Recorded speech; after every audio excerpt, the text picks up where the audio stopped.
I think you need to call the police.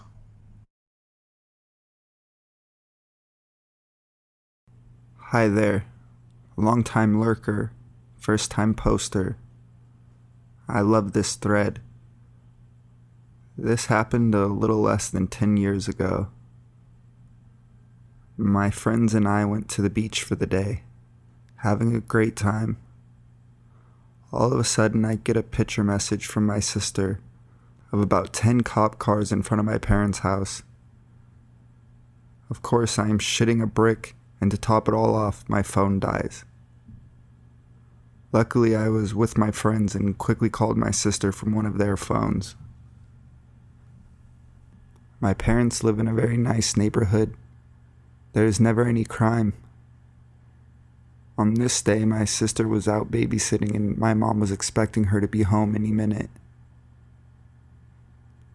The outside garage door was open, as it was most days. So my mom is in the kitchen doing whatever. She hears the door open and the alarm beeps.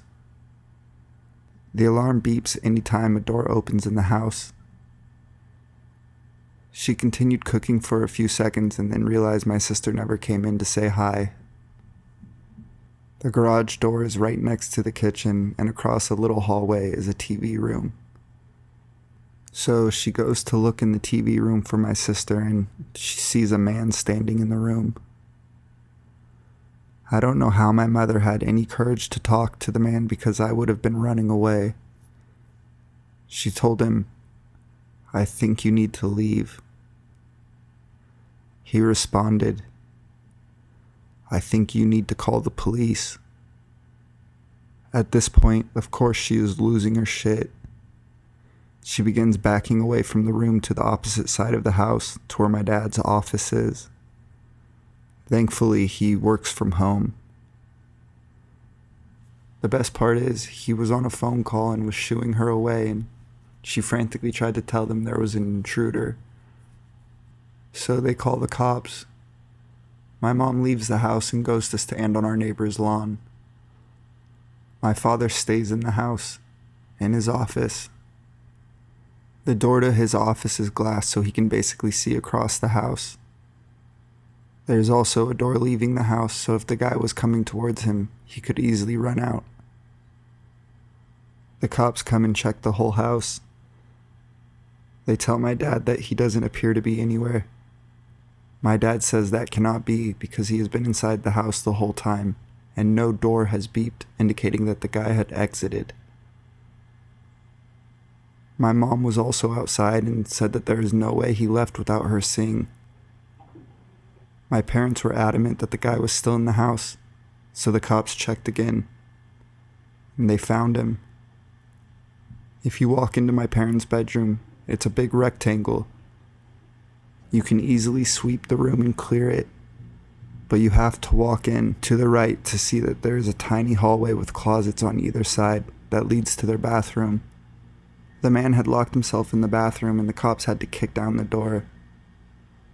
I don't know what's worse, that the cops could have easily left him inside our house, or thinking about how the guy had walked all around our house and deep enough into my parents' bedroom to find where the bathroom was. Turns out that the guy did have some sort of mental issue, and we think he was just trying to find a way to get help when he told my mom that she should call the cops. But man who waltzed into my parents' house, let's not meet.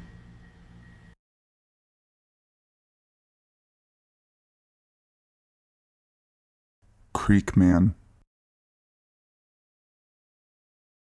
I can remember this like it was yesterday, and it happened when I was about 9. 27 now, and female, if that matters. I haven't told too many people about this. Don't think I ever even told my mom. My friends and I all loved to play in the nearby park, which a creek ran through and was surrounded by dense woods.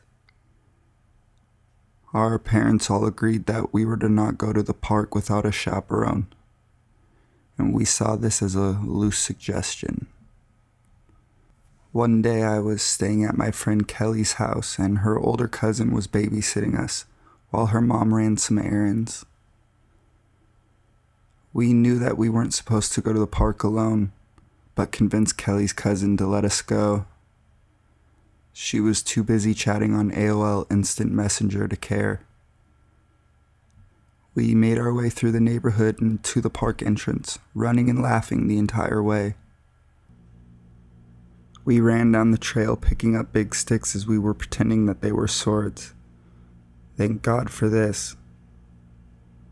Suddenly, Kelly decided to veer off trail and head towards the creek, and I followed. It was a hot day, so we wanted to wade in the creek and walk across the log connecting the two sides.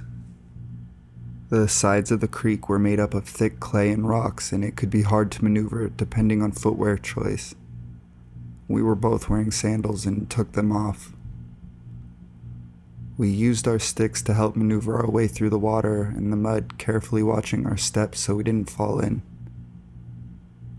I was looking down in the water watching my step when suddenly we heard a deep voice come from across the bank. "Hello, little girls," Kelly screamed. I looked up and screamed immediately when I realized there was a man standing across the creek bank watching us. He had his shorts around his ankles and was touching himself while staring at us. He had a thick, dark mustache and sunglasses on.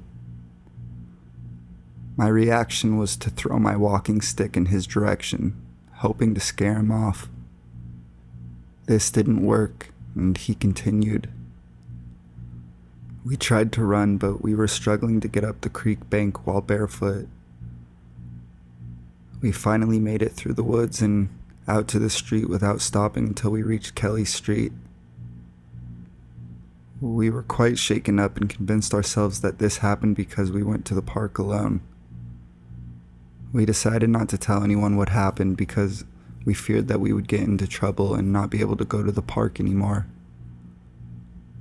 My now 27-year-old self is pissed that we did this and wish we had told somebody. Who knows how many times that mustached man could have done that, or worse, and gotten away with it, and probably continued to do so. So, mustached park masturbator, let's not meet.